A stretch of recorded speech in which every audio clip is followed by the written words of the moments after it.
यामागची भावना अशी आहे, की आता नवीन काळामध्ये वेगळ्या-वेगळ्या बाहेरच्या देशातल्या पद्धतीप्रमाणे वास्तुरचना केली जाते. परंतु पेशवेकालीन जी वास्तुरचना होती, यामुळे अनेक चांगले बदल आपल्याला आपल्या या घरामध्ये अशा रचनेमुळे आपल्याला जाणवतात. काही पॉझिटिव्ह एनर्जी आपल्याकडे येते.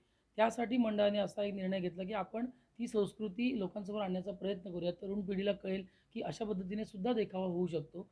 त्यासाठी हा प्रयत्न आहे, की पेशवेकालीन वास्तुसंस्कृती आपण उभारलेली आहे. ह्यात जी सामुग्री वापरली आहे तिचं काय नाव आहे आणि त्याबद्दल काय सांगा? ह्याच्यात जी काही सामुग्री वापरली गेलेली आमचे श्री राहुल कळंबडे सर आहेत, त्यांनी पर्यावरणपूरक अशा वस्तूंचा वापर करून ही सामुग्री वापरलेली आहे. की कुठलंही मटेरियल पर्यावरणाला हानिकारक ठरेल असं कोणतंही मटेरियल याच्यात वापरलं गेलेलं नाही आहे. आपलं नाव? माझं नाव गौरांग अनंत आगाशे. मी कार्यकर्ता आहे ओम साई मित्र मंडळ.